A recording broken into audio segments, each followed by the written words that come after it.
आज हम स्टार्ट करते हैं मिसलेनियस एक्सरसाइज ऑफ चैप्टर 11। हमने पूरा चैप्टर कंप्लीट कर लिया, सिर्फ 5 क्वेश्चन है हमारे मिसलेनियस एक्सरसाइज के अंदर जो प्रीवियस कॉन्सेप्ट्स के ऊपर ही बेस्ड है, बस वही हमें सॉल्व करना है। तो हमारा पहला क्वेश्चन है, find the angle between the lines whose direction ratios are a b c. दो लाइंस के बीच का हमें एंगल निकालना है और हमारे पास डायरेक्शन रेशियोज उनके दे रखे हैं, जैसे कि पहले वाला है ए बी सी, दूसरी लाइन के डायरेक्शन रेशियोज है b minus c minus a and a minus b. तो हमें पता है कि दो लाइंस के बीच का जो एंगल होता है वो उसका फॉर्मूला हमारा क्या है, cos थीटा।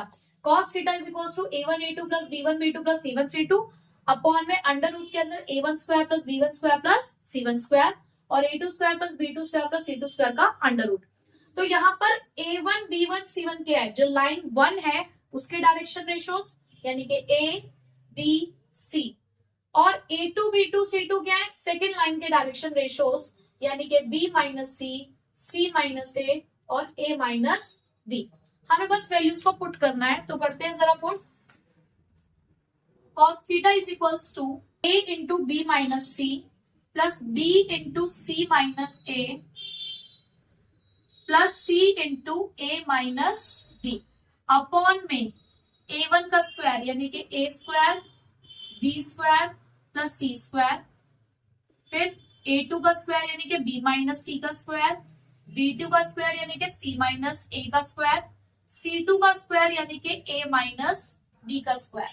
ठीक है, हम सिर्फ अभी ऊपर वाले को ही एक्सपेंड करते हैं। तो जब ऊपर वाले को हम एक्सपेंड करेंगे न्यूमरेटर के अंदर, तो cos theta is equals to A B minus A C plus B C minus A B plus A C minus B C upon के अंदर अपॉन में A square plus B square plus C square और B minus C का square plus C minus A का square plus A minus B का square. As it is जो denominator था मैंने वही लिखा है, अभी इसके अंदर कोई चेंज नहीं किया है। अब अगर आप ऊपर देखो तो ऊपर प्लस का ए बी माइनस का ए बी माइनस का ए सी प्लस का ए सी प्लस का बी सी माइनस का बी सी। देखो ऊपर की सारी चीजें हमारी कैंसिल आउट हो चुकी है, यानी कि ये हो गया जीरो। अगर ऊपर जीरो आ गया तो जीरो अपॉन कुछ भी हो तो वो जीरो ही होता है। तो that means theta is equals to cos inverse zero. और आपको भी पता है कि जो कॉस थीटा होता है वो जीरो कौन से एंगल पे होता है, 90 डिग्री पे। तो कॉस, तो यानी कि आपके थीटा की वैल्यू आ गई 90 डिग्री, यानी कि कॉस जीरो कब होता है, 90 डिग्री पे। ठीक है, सेकेंड क्वेश्चन है हमारा, find the equation of the line parallel to the x axis and passing through the origin. अगर कोई line parallel to x axis है, हालांकि मैं इसका आपको लॉजिक भी बता सकती हूँ विद डायग्राम, बट एग्जाम में आपको ये सब चीजें एक्सप्लेन नहीं करनी है, तो मैं आपको बहुत सिंपल सी बात बताती हूँ कि आपको इसको किस तरीके से लिखना है। अगर कोई line parallel to x axis है तो उसके डीआर्स क्या होंगे, जिसके भी पैरेलल हो आपने उसके डीआर्स लिखने हैं 1। उसका एक रीजन है कि वह कोई लाइन एक्स एक्सिस के पैरेलल है, जीरो एंगल है, और जीरो एंगल का मतलब होता है वैल्यू 1, लेकिन वाई एक्सिस से और जेड एक्सिस से उसका 90 डिग्री एंगल बन रहा होता है। तो 90 डिग्री पे एंगल बन रहा होता है, इसका मतलब उसकी वैल्यू जीरो हो जाएगी। तो जिस भी लाइन जिस भी एक्सिस के आप पैरेलल हो आप उसका डायरेक्शन रेशियो तो लिखोगे 1 और अदर के आ जाएंगे आपके डायरेक्शन रेशियो 0। अब सपोज करो कोई line parallel to y axis हो तो डायरेक्शन रेशियोज क्या होंगे, 0 1 0। जेड एक्सिस के पैरेलल हो तो 0 0 1, यानी कि जिस भी एक्सिस के पैरेलल है बस उसका आपको 1 लिखना है, अदरवाइज 0। अब passes through the origin, passes through the origin का मतलब क्या हो गया, 0.000 हो गए। तो आपको पता है कि अब दो इक्वेशन बन सकती है, कार्टेशियन भी वेक्टर भी। हालांकि क्वेश्चन उन्होंने स्पेसिफाई नहीं किया कि कौन सी आपको इक्वेशन बनानी है, तो आप अपनी चॉइस के हिसाब से बना सकते हो। मैं आपको दोनों ही बना के दिखा दी। यहाँ x1 y1 z1 ये पॉइंट्स है और a b c हमारे ये पॉइंट्स है। तो x माइनस x1 जीरो हो गया, y माइनस y1 ये भी zero, z minus zero upon में a b c, तो ये आ गया 1 0 0। तो आप इसको लिख सकते हो x अपॉन 1 y अपॉन 0 और z अपॉन 0। ये हो गई हमारी कार्टेशियन इक्वेशन। वेक्टर इक्वेशन बनाना हो तो a वेक्टर आपका पोजीशन वेक्टर यानी कि जो ऊपर वाले पॉइंट से बनता है, बी वेक्टर हमारा डायरेक्शन वेक्टर होता है जो नीचे वाले पॉइंट से बनता है। तो ए वेक्टर हो गया आपका 0i plus 0j plus 0k plus lambda 1i plus 0j plus 0k, ये हमने डायरेक्शन रेशियो से बनाया। तो अल्टीमेटली ये क्या रह गया, सिर्फ लैम्डा आई। ठीक है, थर्ड क्वेश्चन है, इफ द लाइंस, आपको दो लाइंस दे रखी हैं, अगर ये परपेंडिकुलर है then find the value of k, तो आपको के की वैल्यू निकालनी है। तो सिंपल सी बात है, अगर लाइंस परपेंडिकुलर होती है तो ये कंडीशन होती है a1 a2 plus b1 b2 plus c1 c2 0 के बराबर। तो बेसिकली हमें a1 b1 c1 और a2 b2 c2 चाहिए। क्लियरली हमारे पास कार्टेशियन इक्वेशन दे रखी है ऊपर, जिसमें जो डायरेक्शन रेशियोज होते हैं यही हमारे a1 b1 c1 a2 b2 c2 है, कोई प्रॉब्लम नहीं है। पर हमेशा डायरेक्शन रेशियोज लिखने से पहले ये चेक कर लीजिएगा कि ऊपर एक्स वाई जेड के कोफिशिएंट 1 होना चाहिए। अगर कभी आपको दिखे कि भाई ये 2x माइनस 1 है तो पहले आपको इसको करेक्ट करना पड़ेगा, ठीक है, स्टैंडर्ड फॉर्म बनानी पड़ेगी। बट यहाँ पर हमारे पास सीधे सीधे दे रखा है, तो बस हम वैल्यूज पुट करते हैं। a1 है यानी कि हमारे पास माइनस का 3, a2 है हमारे पास 3k प्लस b1 है 2k, b2 है 1 प्लस c1 है 2, c2 है माइनस का 5, 0 के इक्वल है ये सारा हमारा। तो ये आ गया आपका माइनस का 9k प्लस का 2k और माइनस का 10 इक्वल्स टू 0। तो ये आ गया आपका माइनस का 7k माइनस का 10 इक्वल्स टू 0, यानी कि 7k इज इक्वल्स टू 10। तो k की वैल्यू आ गई 10 अपॉन माइनस 7। बस ये निकालना था आपको इस क्वेश्चन के अंदर।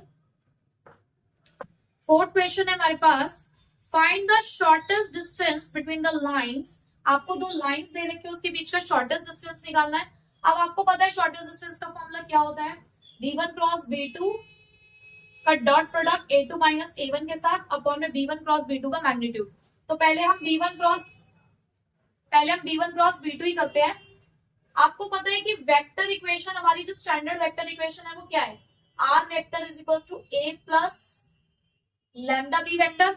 तो ये पीछे वाले वेक्टर्स हमारे बी वेक्टर्स होते हैं, तो ऊपर वाला है b1 वेक्टर, नीचे वाला है b2 वेक्टर। तो इसी के कोएफिशिएंट्स देखते हैं, 1 माइनस 2 2, 1 माइनस 2 2, 3 माइनस 2 माइनस 2।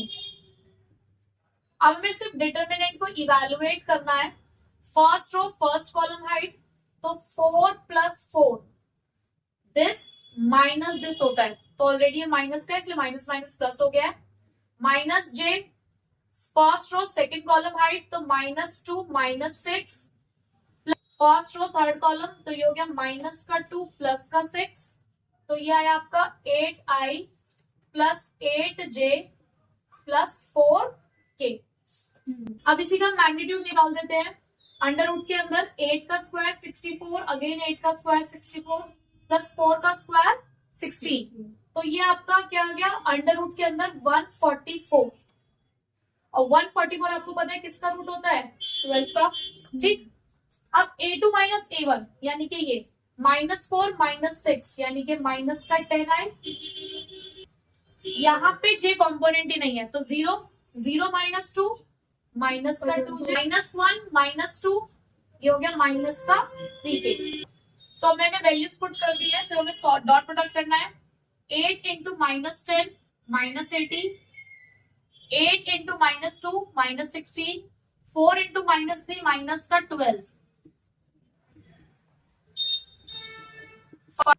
ये आ रहा है माइनस का 108 अपॉन 12, तो ये आ गया आपका माइनस का 9। तो शॉर्टेस्ट डिस्टेंस आपकी आई कितनी, 9।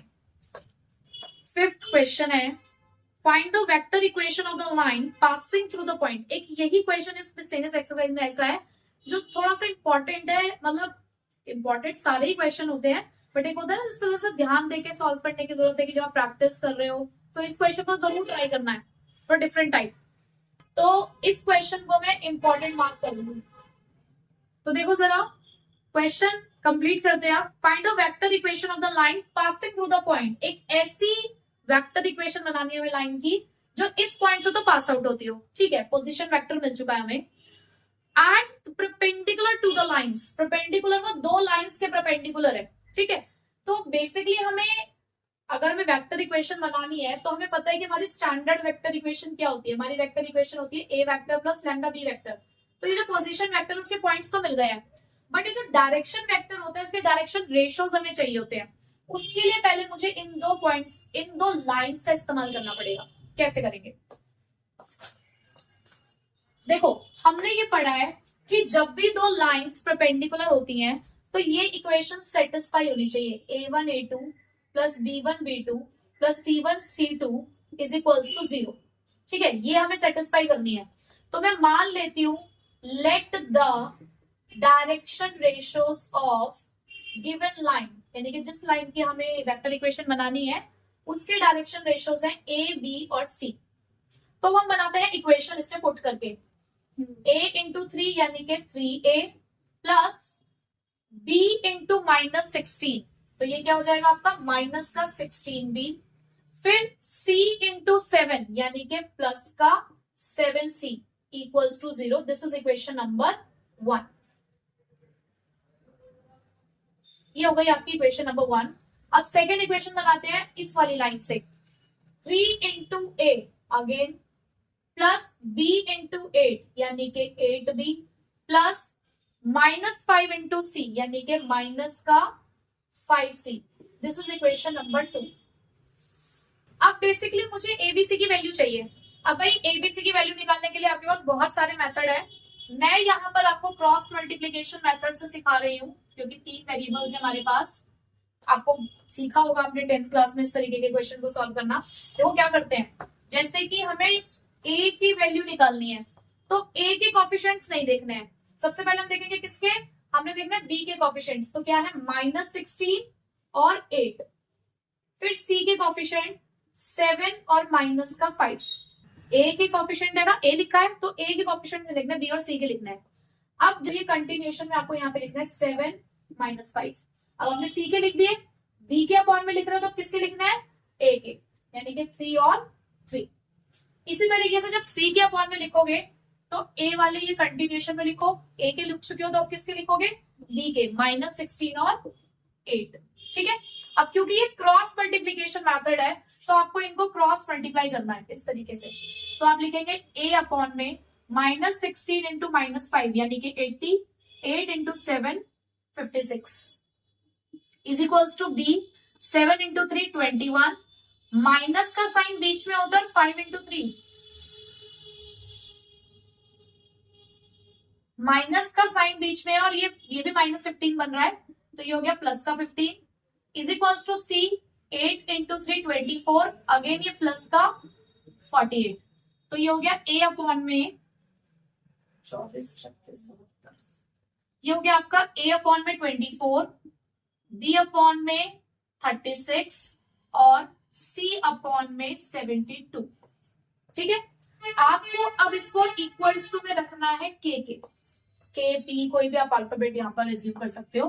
तो a की वैल्यू क्या आई, a अपॉन में 24 इज इक्वल्स टू के, b अपॉन में 36 इज इक्वल्स टू के और c अपॉन में 72 इज इक्वल्स टू के। a की वैल्यू आ गई 24 के, b की 36 के और c की 72 के। और इसे के टर्म्स में तो नहीं छोड़ा जा सकता, तो हम क्या करते हैं, हम इसको डिवाइड करेंगे बाय के। पर सिर्फ के से डिवाइड मत करो, एक कॉमन फैक्टर भी डिवाइड कर लो। 12 कॉमन फैक्टर दिख रहा है ना, तो आप इसे 12 से डिवाइड कर दीजिए, 12 के। ए की वैल्यू आ गई है 2, बी की वैल्यू आ गई है 3 और सी की वैल्यू आ गई है 6। देखो हमें पॉइंट्स भी मिल गए, हमें डायरेक्शन रेशियोज भी मिल गए। सिर्फ मुझे वेक्टर इक्वेशन बनानी है, मैं यही बना देती हूँ वेक्टर इक्वेशन क्योंकि मेरे पास और कहीं अब जगह बची नहीं है, अदरवाइज रब करना पड़ेगा। आपको स्टैंडर्ड इक्वेशन पता चल चुकी है। ए वेक्टर किससे बनेगा, इन पॉइंट से।